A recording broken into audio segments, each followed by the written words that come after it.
Hello good morning students. देखो, coordination compounds chapter number 9 के बारे में अपन डिस्कशन कर रहे थे। ठीक है, तो लास्ट टॉपिक जो था, लास्ट जो लेक्चर था उसमें अपन ने सेंट्रल जो एटॉमिक सेंट्रल जो नंबर है मेटल एटम है, सेंट्रल मेटल एटम के बारे में डिस्कशन किया था। डिफरेंट टाइप ऑफ लिगेंड्स के बारे में डिस्कशन किया था। एंड थर्ड टॉपिक अपन ने डिस्कस किया था कोऑर्डिनेशन नंबर। ठीक है, coordination number means the number of coordination bonds which formed by the ligand atom, ठीक है, ligand molecule और donor atom with the central metal atom। ठीक है, तो इतना जो टॉपिक है वो अपन ने डिस्कस कर लिया था। देखो, आज जो अपन पढ़ेंगे जो डिफरेंट टर्म्स है कोऑर्डिनेशन कंपाउंड्स की, जो अपने IUPAC नेमिंग में यूज आएगी। ठीक है, उसमें फोर्थ टर्म है, फोर्थ इज ऑक्सीडेशन नंबर। ठीक है, fourth point is oxidation number. देखो, ऑक्सीडेशन नंबर जो टॉपिक है वो अपन ने 11th क्लास में चैप्टर नंबर 8 रेडॉक्स रिएक्शन में भी पढ़ा था। ठीक है, वहां उस रेडॉक्स रिएक्शन में अपन ने देखा था कि वहां पे भी अपन ने रेडॉक्स रिएक्शन में भी जनरली किसका ऑक्सीडेशन स्टेट फाइंड किया था, मेटल एटम का ही फाइंड किया था। फॉर एग्जांपल अगर आपको याद हो, लाइक जैसे अगर बात करें NaCl की, ठीक है, यहाँ पे अपन को Na सोडियम मेटल का अगर फाइंड करना है तो इसको अपन ने क्या एज्यूम किया था, दैट सोडियम इज X। ठीक है, अब Cl का ऑक्सीडेशन नंबर कितना कंसिडर किया था, -1 इज इक्वल्स टू, कंपाउंड पे कोई चार्ज नहीं है तो 0, then X is equals to +1। ठीक है, इसी तरह K2Cr2O7। ठीक है, Cr यहाँ पे क्रोमियम जो मेटल है उसका अपन को ऑक्सीडेशन स्टेट फाइंड करना था। क्रोमियम को अपन ने कितना कंसीडर किया, यहाँ X कंसीडर नहीं करेंगे because Cr is 2, it means Cr2 है तो इसको भी 2x कंसीडर करेंगे। ठीक है, पोटेशियम किससे बिलोंग करता है, फर्स्ट ग्रुप एल्केलाई मेटल्स। और एल्केलाई मेटल्स का आपको बताया हुआ है कि ऑक्सीडेशन स्टेट अगर या अपन उनका चार्ज देखें तो अल्कलाई मेटल्स में हमेशा कितना चार्ज होता है, +1। ठीक है, तो यहाँ पे 2 पोटेशियम है तो 2 positive. And then next atom is oxygen. Oxygen पे हमेशा कितना चार्ज रहता है, -2 मीन्स यहाँ कितने ऑक्सीजन है, 7, then 7 2 14, then -14 is equals to, compound is charge और न्यूट्रल ना, न्यूट्रल है इट मीन्स इसमें कोई चार्ज नहीं है, कोई चार्ज नहीं है it means is equals to भी क्या आएगा, 0। 2x is equals to 14 -14 and +2 means 12, 2x is equals to 12, x is equals to 12/2 is equals to 6। It means chromium का यहाँ ऑक्सीडेशन नंबर कितना है, +6 ऑक्सीडेशन नंबर है। ठीक है, तो जैसे अपन वहां ऑक्सीडेशन नंबर फाइंड करते थे वैसे ही अपन यहाँ ऑक्सीडेशन नंबर फाइंड करेंगे। ठीक है, कुछ जो आपके एटम्स आएंगे उनका ऑक्सीडेशन नंबर आपको पता होगा। ठीक है, कुछ का जिनका नहीं पता है उनका आपको एक लिस्ट दिया जाएगा। ठीक है, जो आपके नोट्स में मेंशन की हुई है, और उनका ऑक्सीडेशन नंबर जो है या उनकी जो वैल्यू है वो आपको पुट करनी है एंड देन आपको ऑक्सीडेशन नंबर फाइंड करना है। ठीक है, अब ऑक्सीडेशन नंबर की अगर डेफिनेशन की बात करें अपन, ठीक है, तो जो डेफिनेशन है ऑक्सीडेशन नंबर की वो होता है कि the charge on central metal atom. ठीक है, कि सेंट्रल मेटल एटम पे कितना चार्ज है, कब, जब उस कॉम्प्लेक्स में जितने भी पार्टिकल्स अटैच हैं, ठीक है, चाहे वो लिगेंड हो, चाहे वो आगे की तरफ अटैच होने वाला पॉजिटिव हो, चाहे वो पीछे अटैच होने वाला नेगेटिव हो, जब वो सब पार्टिकल अपने अपने चार्ज के साथ उस मेटल से अलग हो जाएंगे, ठीक है, तब उस मेटल पे जो चार्ज रहता है उसको अपन क्या बोलते हैं, ऑक्सीडेशन नंबर। मीन्स अगर सिंपल सी बात है, अपन को जितने एग्जाम्पल आप सॉल्व करोगे उतने ही आपको ऑक्सीडेशन नंबर को कैलकुलेट करने में इजी होगा। ठीक है, मैं तो बेसिक आपको जितने भी हैं वो आपको बता रही हूँ। ठीक है, लाइक हेलोजन सब कैसे होते हैं, नेगेटिव। अगर कोई भी हेलोजन आएगा तो अपन को माइनस ही मेंशन करना है उसका, ठीक है। एल्केलाई मेटल्स हमेशा कैसे होते हैं, पॉजिटिव, ठीक है। एक एग्जांपल देखो, K4FeCN6, ठीक है। यहाँ ऑक्सीडेशन नंबर फाइंड किसका करना है, Fe। Fe is central metal atom, कौन सी मेटल है, ट्रांजिशन मेटल, ठीक है। चलो इसका फाइंड करना है, इसको मैंने एज्यूम किया x, ठीक है। अब चलो, अब इसके अलावा जितने भी पार्टिकल्स हैं उनका सबका चार्ज आप पुट कर दो, ठीक है। इसके अलावा कौन है, पोटेशियम, कितने पोटेशियम है, 4। 1 potassium atom have positive 1 oxidation state, ठीक है। तो 4 है तो इसका चार्ज कितना हो गया, +4, ठीक है। अब ये जो लिगेंड्स है ना, इनका सिंगल एटम का नहीं लिखेंगे, इनका पूरे लिगेंड पे कितना चार्ज है। जैसे OH पे कितना चार्ज होता है, नेगेटिव। CN पे कितना चार्ज होता है, नेगेटिव। SO4 पे कितना होता है, 2 नेगेटिव, ठीक है। PO4 फॉस्फेट पे कितना होता है, 3 नेगेटिव। तो ऐसे आपको याद रखने पड़ेंगे बेटा, ठीक है। तो CN को हमेशा अपन किससे रिप्रेजेंट करते हैं, नेगेटिव से, -1। तो देखो CN कितने हैं बेटा, 6, तो -6। कंप्लीट मॉलिक्यूल पे कोई चार्ज नहीं है तो क्या होगा बेटा, इसका 0, क्लियर। तो अब देखो यहाँ पे x इज इक्वल्स टू कितना बचा यहाँ पे, -2, जो उस तरफ शिफ्ट हुआ तो कितना हो गया, +2। इट मीन्स आयरन पे यहाँ ऑक्सीडेशन स्टेट कितना है, +2 ऑक्सीडेशन स्टेट है, ठीक है। चलो अब एक और एग्जांपल देखते हैं। नेक्स्ट एग्जांपल देखो, मान लो डिफरेंट टाइप के एग्जांपल्स मैं आपको बता रही हूँ। ये एक एग्जांपल हो गया। अब देखो अगर ऐसा कुछ हो, NiH2O का होल 6 एंड 2 पॉजिटिव, ठीक है। फाइंड किसका करना है अपन को, ऑक्सीडेशन स्टेट, निकल का फाइंड करना है। निकल को क्या कंसीडर किया, X कंसीडर किया। अब यहाँ पे अपने पास लिगेंड कौन है, H2O, वाटर। तो H2O पे आपको पता है, H2O पे कोई चार्ज नहीं होता, ठीक है। H2O लिगेंड है, वो कैसे इलेक्ट्रॉन डोनेट कर रहा है, उसके पास अपने जो लॉन पेयर है ना वो डोनेट कर रहा है, ठीक है। तो इस पे कोई चार्ज नहीं है, मींस इसके लिए अपन क्या मेंशन करेंगे, 0 मेंशन करेंगे, ठीक है। नेक्स्ट, अब यहाँ पे ये जो कॉम्प्लेक्स है ये कैसा है, इस कॉम्प्लेक्स पे चार्ज है, ध्यान रखना। कॉम्प्लेक्स पे क्या प्रेजेंट है, चार्ज है। अभी पहले वाले कॉम्प्लेक्स में चार्ज नहीं था, तो चार्ज जब नहीं होता तो उसके प्लेस पे अपन क्या मेंशन करेंगे, 0। बट अगर चार्ज है तो क्या मेंशन करेंगे, प्लस, जितना भी है। यहाँ +2 है तो 2 मेंशन कर देंगे, अगर माइनस होता तो माइनस मेंशन कर देते। माइनस वाला भी एक एग्जांपल अपन देख लेंगे। यहाँ कितना है, +2, then x is equals to +2। It means क्या हो गया, निकल में यहाँ पे कितना चार्ज है, पॉजिटिव 2 चार्ज है, ठीक है। अब देखो एक एग्जांपल अपन माइनस वाला देखते हैं, PtCl4 2 नेगेटिव। कंसीडर फाइंड किसका करना है, ऑक्सीडेशन स्टेट, प्लेटिनम, ठीक है। अब यहाँ पे लिगेंड कौन है, क्लोरीन। कितने क्लोरीन है, 4। क्लोरीन है -1 चार्ज, -4 इज इक्वल्स टू, अब यहाँ चार्ज -2 है तो अपन -2 ही मेंशन करेंगे। Then x is equals to -2, shift हुआ तो +4 +2।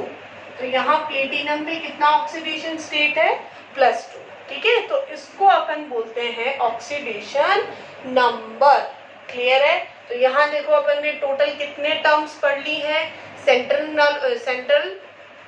Metal atom, second is coordination entity, third is coordination number, fourth is ligand and fifth is oxidation number, ठीक है। Now sixth point is coordination polyhedron, ठीक है।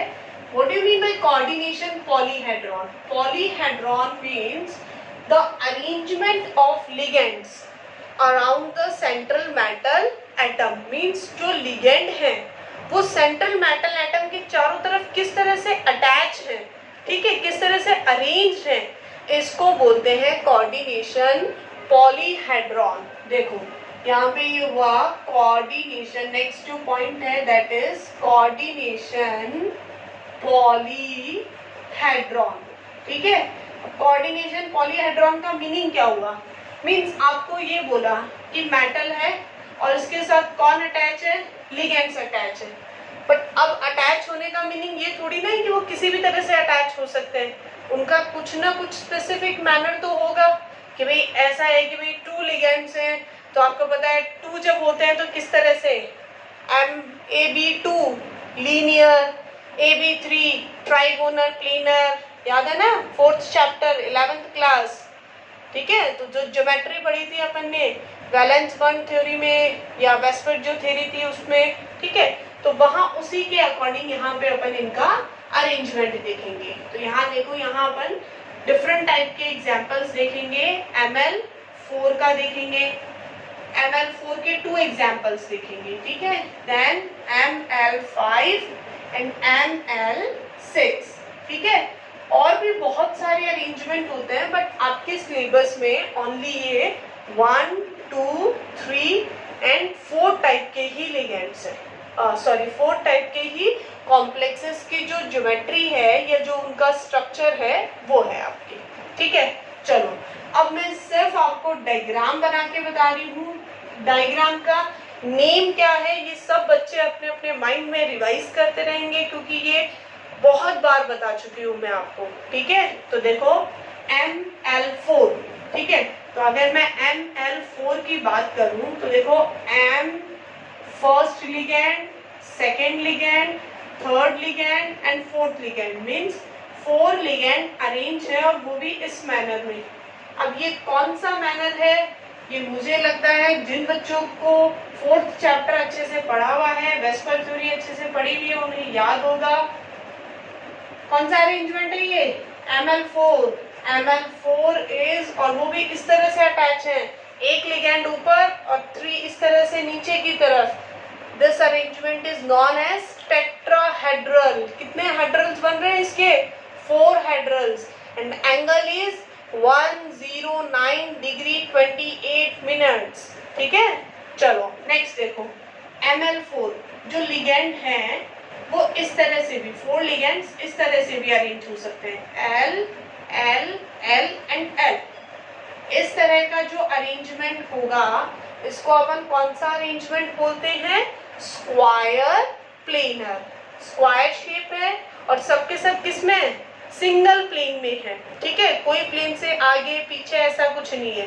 ठीक है, सो ML4 tetrahedral arrangement में भी हो सकता है और स्क्वायर प्लेनर में भी हो सकता है। ठीक है, तो कोऑर्डिनेशन पॉलीहेड्रॉन का मीनिंग ही यही होता है कि भाई कोऑर्डिनेशन कॉम्प्लेक्सेस है उसमें लिगेंड किस तरह से अटैच है। ठीक है, नेक्स्ट देखो ML5। ML5 is 1, 2, 3, 4 and 5। सोचो 3 ट्राइंगुलर शेप में, एक कहाँ? ऊपर और एक नीचे। इस टाइप के अरेंजमेंट को अपन ने बहुत बार पढ़ा है। एग्जाम्पल था PCl5, याद आ रहा है? कॉम्प्लेक्स का एग्जाम्पल नहीं है PCl5। 11th में अपन ने एग्जाम्पल पढ़ा था PCl5। 3 ligands are attached in the trigonal shape and 2 ligands are arranged in the pyramidal shape, means trigonal bipyramidal। ठीक है, तो ये जो ML5 का जो अरेंजमेंट है ये है आपका ट्राइगोनल बाइपिरामिडल। ठीक है, and last is ML6, 1, 2, 3, 4, 5 and 6। ठीक है, तो यहाँ पे ये जो अरेंजमेंट है इसका, ये कौन सा टाइप का अरेंजमेंट होगा? ये होगा ऑक्टाहेड्रल। ठीक है, 8 हेड्रल्स हैं इसके और ये ऑक्टाहेड्रल अरेंजमेंट होगा। ठीक है, तो आपके ये जो कोऑर्डिनेशन पॉलीहेड्रॉन है ये कितने टाइप के पॉलीहेड्रॉन्स है? 4 टाइप के। First is tetrahedral, second is square planar, third is trigonal bipyramidal and fourth one is octahedral. ठीक है, जिसको अपन स्क्वायर बाइपिरामिडल भी बोल सकते हैं। ठीक है, then next point is last point is वैसे आप इसको थोड़ा एक डिफरेंट, जैसे मैंने आपको आपकी जो नोट्स भेजे हैं उनके अंदर टाइप्स ऑफ कॉम्प्लेक्सेस के नेम से भी बोला है, ठीक है, बट यही सेम टॉपिक आप अपनी बुक में देखोगे तो वहाँ टर्म्स जो यूज हो रही है कोऑर्डिनेशन कॉम्प्लेक्सेस उसमें भी लिखा हुआ है, ठीक है, एक ही बात है, कोई खास डिफरेंस नहीं है, ठीक है। टाइप्स ऑफ कॉम्प्लेक्सेस या आप किसी में भी यूज कर सकते हो, homoleptic and second one is heteroleptic, ठीक है। अब होमोलैप्टिक और हेटेरोलैप्टिक जो कॉम्प्लेक्स है वो क्या होते हैं, देखो मैं एग्जाम्पल लिख रही हूँ, 2 एग्जाम्पल लिखूंगी और वो एग्जाम्पल देख के आपको बहुत इजीली समझ आ जाएगा कि होमोलैप्टिक कॉम्प्लेक्स क्या होते हैं और हेटेरोलैप्टिक कॉम्प्लेक्स क्या होते हैं। देखो ये जो मैंने कॉम्प्लेक्स बनाया है इसमें कोबाल्ट सेंट्रल मेटल है, ठीक है, इसमें भी कोबाल्ट सेंट्रल मेटल एटम है, ठीक है। यहाँ पे लिगेंड कौन सा है, NH3 मींस अमोनिया जो है, अभी तक आपके दिमाग में अमोनिया ही है, हालांकि इसको अमीन बोलते हैं। कोऑर्डिनेशन कंपाउंड्स के अंदर ये जो NH3 है इसको अमाइंस भी नहीं, आप सोच रहे होंगे कि हाँ अमीन्स नहीं अमाइंस बोलते होंगे, नहीं अमीन्स, ध्यान रखना डिफरेंस है तीनों चीज में, ठीक है। अगर आपका NH2 as a functional group है तो इसको अपन बोलते हैं, स्पेलिंग में डिफरेंस देखो, AMINE अमाइन, ठीक है। NH3 सिंगल मॉलिक्यूल है तो इसको अपन बोलते हैं अमोनिया, ठीक है, बट NH3 अगर एज ए लिगेंड है तो इसको बोलेंगे AMMINE अमीन, ओके। तो ये अमीन है, ये अमाइन है, और दिस इज अगर फ्री फॉर्म में है तो वो होगा अमोनिया, क्लियर है। चलो तो यहाँ पे एक ही लिगेंड है, ठीक है, नंबर उसके 6 है, बट टाइप अगर अपन देखें लिगेंड का तो सिंगल टाइप के ही लिगेंड है एंड दैट इज अमोनिया, ठीक है, या जिसको अपन कोऑर्डिनेशन कॉम्प्लेक्सेस की लैंग्वेज में क्या बोलते हैं, अमीन, ठीक है। बट यहाँ आप देखो यहाँ कितने टाइप के लिगेंड्स हैं, एक से ज्यादा टाइप के लिगेंड हैं। कौन कौन से लिगेंड हैं, क्लोरीन भी है और NH3 भी है, ठीक है।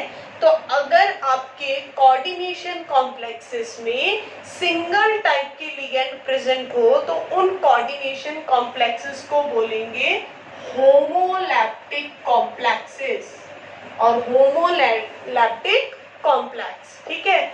और अगर आपके कोऑर्डिनेशन कॉम्प्लेक्सेस में एक से ज्यादा टाइप के लिगेंड हैं, मोर देन 1 टाइप्स के लिगेंड हैं, मोर देन 1 लिगेंड्स नहीं, मोर देन 1 टाइप्स के, ठीक है, क्योंकि लिगेंड तो एक से ज्यादा होंगे ही होंगे, 4 होंगे, 6 होंगे, 2 होंगे, 10 भी हो सकता है, 12 भी हो सकता है, बट टाइप अगर ज्यादा है, और जरूरी नहीं सिर्फ 2 टाइप के ही हो, बहुत सारे टाइप के हो सकते हैं, यहाँ पे Br भी हो सकता है, वाटर भी हो सकता है, कुछ भी हो सकता है।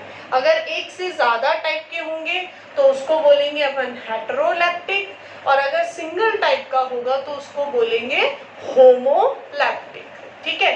अब ये जो टर्म्स हैं उनमें एक छोटी सी टर्म बाकी रह गई है, ठीक है, और उसके बाद में ये जो टर्म्स का टॉपिक है ये फिनिश है, उसके बाद अपन डिस्कस करेंगे IUPAC नेमिंग, ठीक है। तो यहाँ देखो इन टर्म्स में अपन ने देखो एक चीज डिस्कस की थी, इसको अपन ने कोऑर्डिनेशन एंटिटी बोला था, ठीक है।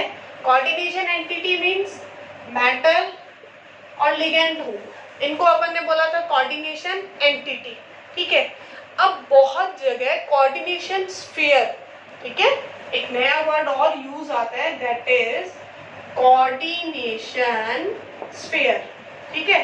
अब ये कोऑर्डिनेशन स्फीयर क्या चीज है, कोऑर्डिनेशन स्फीयर का मीनिंग होता है ये चीज तो है ही है, ठीक है, बट कुछ कोऑर्डिनेशन कॉम्प्लेक्सेस में आप देखोगे यहाँ पे भी कुछ अटैच होते हैं, लाइक जैसे मैंने एक एग्जांपल बहुत बार आपने नोटिस किया होगा कि ये एग्जांपल मैं बहुत यूज लेती हूँ, ठीक है। अब यहाँ पे ये जो है ना K4 कौन से बॉन्ड से अटैच है, आयोनिक बॉन्ड से, ठीक है। इसके अलावा अगर कोई और एग्जांपल देखें CONH3 का होल 6 Cl3, ठीक है, यहाँ पे कौन सा है, नेगेटिव आयन है, यहाँ कैसा है, पॉजिटिव। तो ये जो आयन्स हैं जो कहाँ है, इस स्क्वायर ब्रैकेट के बाहर है, अब वो बाहर चाहे राइट हैंड साइड में हो चाहे लेफ्ट हैंड साइड में हो, किसी भी साइड में हो, बट उनको बोलते हैं काउंटर आयंस। क्या बोलेंगे उनको? Counter ions. ठीक है, ध्यान से सुनना। काउंटर आयन कौन है? जो coordination entity means square bracket के बाहर है, जो अंदर है उनको क्या बोलेंगे? लिगेंड। जो बाहर है उनको क्या बोलेंगे? Counter ions. ठीक है, अब अगर वो काउंटर आयन इस तरफ है, ठीक है, तो इसको कौन सा काउंटर आयन बोलेंगे? Positive counter ion. और अगर वो इस साइड में है so that is negative counter ion. Clear है? तो ये अपने जो टर्म्स यूज होती हैं कोऑर्डिनेशन कंपाउंड्स में वो कंप्लीट हो चुकी हैं। ठीक है, नेक्स्ट लेक्चर में अपन डिस्कस करेंगे व्हाट IUPAC नेमिंग। बहुत इंपॉर्टेंट है बेटा। सेकेंड थिंग, जो अभी मैंने जितना इन लेक्चर्स में मैंने पढ़ा दिया है बहुत अच्छे से आपको लर्न करना है। ओके।